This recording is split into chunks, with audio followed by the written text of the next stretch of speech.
Welcome to episode 2 of Supernatural Fiction. This is the midnight edition from the city of Glasgow in Scotland. I'm Nicole Miller. Continuing from last week, we have a new topic. This is will be focused on the new haunted settings and atmosphere. I'll give a quick overview on these topics, and there will be more material for you to look at in the lesson portion of the Wet Ink platform. Before I get started on that material, or actually related to it, I just want to say thank you for all of your writing and your responses to the exercises. I've been enjoying reading them. I hope to have some kind of feedback or further questions for you on everything that you did. So if you're not seeing something from me, it could be in the it could be given as private feedback. It might be appearing in a different discussion page. So just let me know if in a day whether you haven't received any kind of um, response on my end from to your first set of ideas and short story endings for the Doll's House for the Haunted Doll's House by M.R. James. So that's where I'd like to begin. Thank you for engaging with that story and for the other reading that you did last week to get us going on the Victorian writers. This the the subject today does relate to our doll's house, which was a kind of miniature haunted house. And now we're going into the macro haunted house with Shirley Jackson.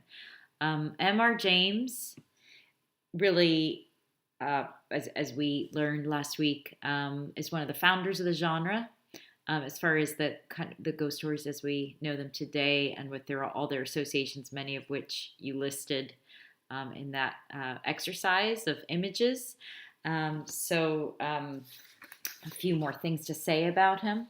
He has probably generated more imitators than any other English ghost story writer.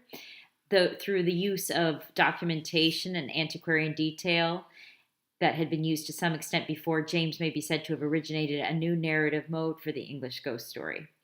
It is not people, but places and landscapes that sharpen the focus of James's prose. That is something worth noting, that there really aren't very developed characters in M.R. James, that he is looking at objects and he's looking at certain types of settings. For the kind of ghost story M.R. James wrote, atmosphere and incident are more important than subtle character delineation, for we need to feel that there is nothing peculiar to the protagonists that singles them out for supernatural violation. In James's fictional world, we are meant to feel the capriciousness of supernatural malevolence and realize that rules exist of which we have no knowledge, as indicated by a stone or a prayer book that must not be removed, a whistle that ought not to be blown, a wish that should not be spoken, a crown that must not be dug up. That is Michael Cox on M.R. James's Casting the Ruins, an introduction that he wrote, very much an authority on M.R. James. And very interesting that he has these objects that are sort of forbidden. And to move into a different kind of haunted house, and then all the imitations of the haunted house that have come from the 19th century onwards. And this is a point I will underscore several times tonight, and also in your readings and also in the lessons. And that is the recycling of themes and the recycling of motifs and the recycling of ways of structuring the ghost story, because all of the authors who take on this genre tend to quote each other. So that is why I have offered certain readings to you, but there are many others. And from where we begin today to or this week to where we end. So we're going from Shirley Jackson to Kelly Link. You will see this sort of generation of ghost stories, this sort of passing on of uh, reused portions and elements that you yourself will take these elements and start to manipulate them in your pieces. And I'm already seeing that, which is delighting to see. This is a quotation from P.G. Wodehouse, who's actually a comic writer, but he wrote a great short story called Honeysuckle Cottage, which is actually a spoof of the haunted house. And that will not appear for a few more weeks in your readings. But this is a bit from that. I can understand what has happened. It's the same with all haunted houses. My aunt's subliminal ether vibrations have woven themselves into the texture of the place, creating an atmosphere which forces the ego of all who come into contact with it to attune themselves to it. It's either that or something to do with a fourth dimension. So that's a little bit of a twist on the haunted house. And we'll return to Wodehouse again. He's making fun of the things that happen in haunted houses and the fun house aspect of the haunted house, even what we see with Shirley Jackson. So the subtitle of this lecture is Home and Horror. With The Haunting of Hill House, we have the combination of the domestic setting and its attendant grotesquerie. And I have supplied the first few pages of The Haunting of Hill House, which is actually a full novel written in it was published in 1959. Shirley Jackson was actually a homemaker and a writer in women's magazines, and she became very well known for a story called The Lottery, which caused absolute uproar when it was published in The New Yorker. And The Haunting of Hill House maybe is her second best known work. It's definitely a masterpiece of the genre, and if you have read it or do read it after this class or during this class, you will find that it is very psychological and not just the place as an outward place, but the place in one's mind where things start to go wrong and paranoia sets in. It opens with this paragraph.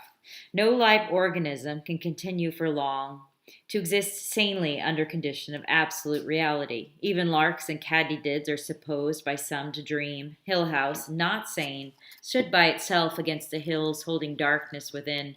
It had stood so for 80 years and might stand for 80 more. Within, walls continued upright, bricks met neatly, floors were firm, and doors were sensibly shut.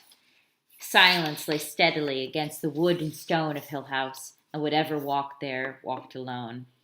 And then about 100 pages in, and you will see that very same opening that I just read.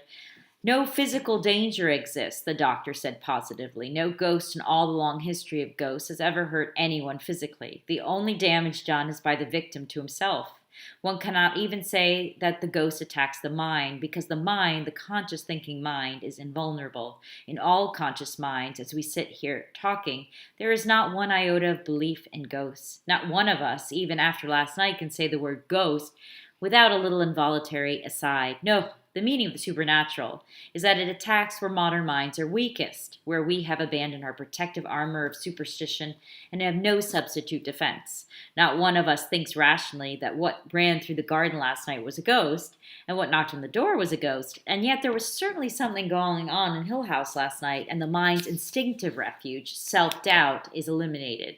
We cannot say that was my imagination, because 3 other people were there too.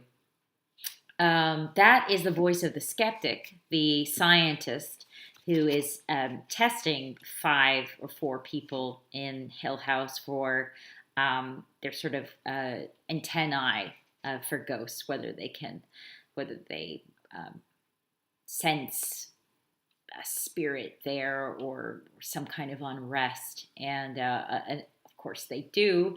And he is still able to analyze what's going on with them in terms of their own psychologies, where he believes the root of all the haunting is. So that's the initial setup of this story, and it really centers on a character named Eleanor, who has recently lost her mother, and she is our central consciousness and is very interesting for being very insecure.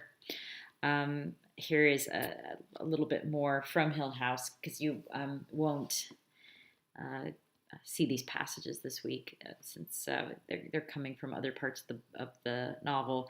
Almost any house caught unexpectedly or at an odd angle can turn a deeply humorous look on a watching person. Even a mischievous little chimney or a dormer like a dimple can catch up a beholder with a sense of fellowship. But a house arrogant and hating, never off guard, can only be evil. This house, which seemed somehow to have formed itself, flying together into its own powerful pattern under the hands of its builders, fitting itself into its own construction of lines and angles, reared its great head back against the sky without concession to humanity. It was a house without kindness, never meant to be lived in, not a fit place for people, or for love, or for hope. Exorcism cannot alter the countenance of a house. Hill House would stay as it was until it was destroyed.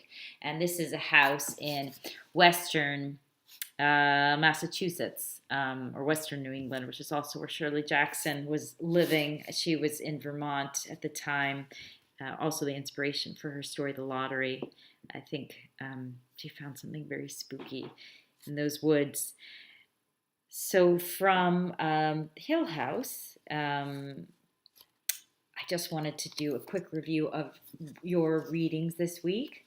And why they have been chosen. We'll start with Bringing the Changes, which is written by Robert Aickman, published in 1964. Or actually, yes, so that will be your second reading. The Haunting of Hill House was written in 1959. The Meeting House by Jane Gardam was written in the 1980s. Jane Gardam is a distinguished short story writer, novelist, and children's writer who's from Yorkshire and the UK. I think you will enjoy her piece. And then there are optional readings, which I recommend if you can get to them. They're not very long. None of these pieces are very long. The Specialist Hat by Kelly Link, and The Mirror by Haruki Murakami. And that is because they have yet more settings and more houses. And The Mirror is actually set in a gymnasium, a high school gymnasium. These will feel more modern to you, but they will also feel very familiar, since they are doing that recycling thing I was talking about in A Specialist Hat. You'll see the chimneys and the twins are both present again, that you may have noted in The Haunting of Hill House. On Robert Aickman, who is a great writer of horror, absolute master, Bringing the Changes. I have also included an audio recording, completely up to you whether you listen to that. There are several. That is just one. It's a tale that centers on a couple, an older man and very young wife, who take a train for their honeymoon to an obscure town that is in the wrong season somehow. It's too close to All Souls Day. About Aickman, Neil Gaiman wrote, "I think that Aickman is one of those authors that you respond to on a very primal level. If you're a writer, it's a bit like being a stage magician. A stage magician produces coin, takes coin, demonstrates coins vanished. That tends to be what you do as a fiction writer reading fiction. You'll go, oh, look, he's setting that up. Reading Robert Aickman is like watching a magician's work, and very often I'm not even sure what the trick was. All I know is that he did it beautifully. Yes, the key vanished, but I don't know if he was holding a key in the hand to begin with. I find myself admiring everything he does from an auctorial standpoint, and I love it as a reader. He will bring on atmosphere. He will construct these perfect, dark, doomed little stories, what he calls strange stories. Fritz Leiber wrote that Robert Eichmann has a gift for depicting the eerie areas of inner space, the churning storms and silent overcasts that engulf the minds of lonely and alienated people. He's a weatherman of the subconscious. Just to look at that language, this reference to being a weatherman, for dealing with space, for dealing with storms. That is the atmosphere side of our lesson. There is setting too. Holy Haven is a gruesome setting, but there's something in the air, and that's you will notice that right away. So these readings, if you know, there's something in common about them. They're about being in the wrong place, and we've all had that feeling before. We just walk in somewhere we are not supposed to, and we ask, "How did we get here? How did we wind up in this corner, in this pickle?" I mean, that can be metaphorical, or that can be real, as in we take a turn down a dark alley. And that's the process which starts each one of these stories. Then there is after that question, a justification of, oh, here's a reason why I came, or here's a reason why I'm here, or this is why I'll stay. You know, already booked the tickets, we spent a lot of money, we can't go back now, everything's closed. So there's this elaborate justification or rationalization. Clue into that also. That is part of the realization that goes on when you're in that haunted place. So be aware of that.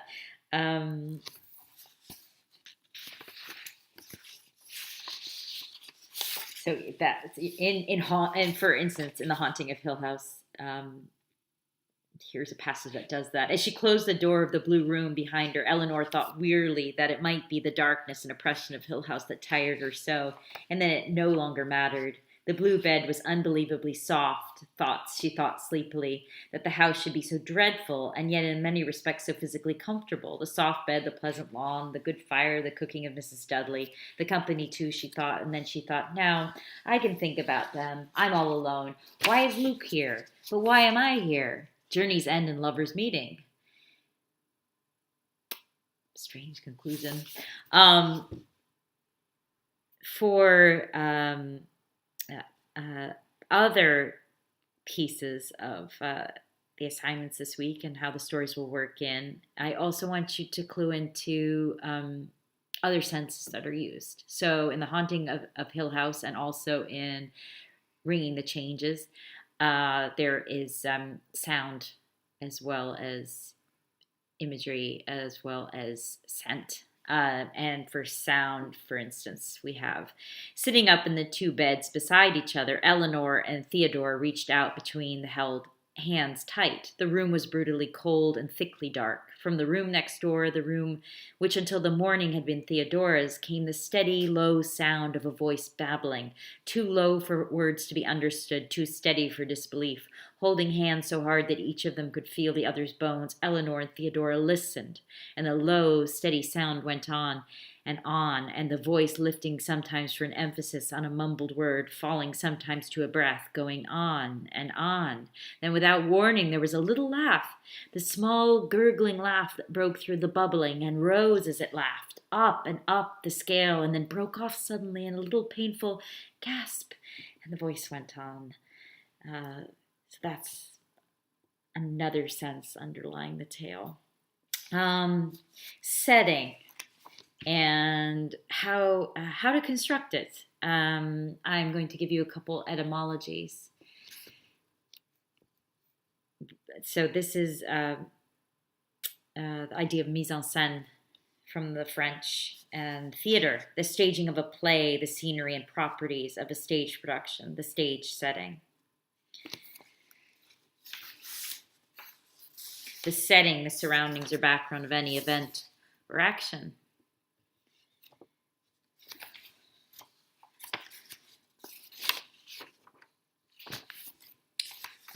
Setting. Think of place setting, table setting, stage setting. These are things that kind of get moved on into view. They are the furniture, they are the curtains, they are the objects. It's a placement of some kind. It's got some kind of rigidity to it. Setting has these movable parts, but it also has that kind of stiffness, and that really relates to the construction of the house, and the house is a setting. Then, on the other hand, we have the atmosphere. Atmosphere is liquid, is moisture, is moving. Quotation I really like, particularly from George Santayana. What governs the Englishman is his inner atmosphere, the weather in his soul. And there's that term again, the weather. So atmosphere and the weather. A supposed outer envelope of effective influence surrounding various bodies, especially electrical atmosphere, the surrounding of electrified bodies. Surrounding mental or moral element, environment, also prevailing psychological climate, pervading touch or mood, characteristic mental or moral environment, fascinating or beguiling associations or effects. An extensive atmosphere of consciousness. Genial mental atmosphere. The religion of the last 2,000 years has thereby created an atmosphere which remains wholly uninfluenced by any intellectual disavowal. Religion. Together, the music of the orchestra, the aeroplane and sea sounds, and the dialogue of three men create genuine atmosphere, evoked emotion. Emotion. Characteristic environment, surroundings or setting of a character appropriate or peculiar to the thing in question. These are more quotations. These are all from the Oxford English Dictionary. Such wanted several rehearsals of atmosphere, scenes before turning the camera on them, applied to the background and sounds that evoke a particular mood, impression, setting in a broadcast program, so on the radio. The sound editor can do little more than choose a piece of accompanying atmosphere music from his library. So there's music adding to atmosphere. The air of any particular place, especially affected in the condition by heat, cold, purifying, or contaminating influences. Heat, cold, and air. No amount of blaze would raise the atmosphere of the room 10 degrees. So that's Nathaniel Hawthorne. These are our main themes for this week, or elements for this week. The haunted house, setting, atmosphere. You will find plenty of these in the stories, and exercises to go with them. I hope you'll give them a shot. As far as the new haunted settings, which I'm very interested in, and hope that you will supply some of them, I wonder what they'll turn out to be. But the Victorians gave us the domestication of the ghost story. They placed it in the home. And maybe we are still dealing with the home in different ways.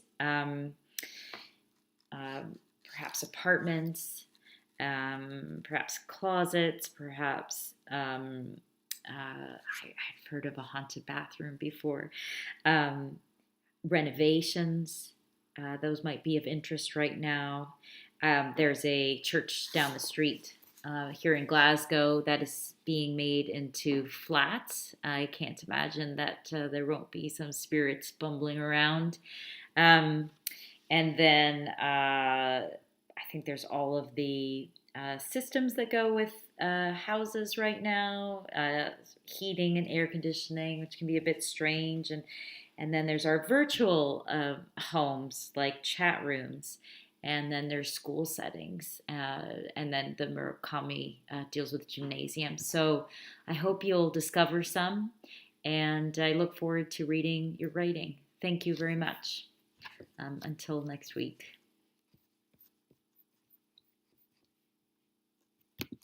Good night.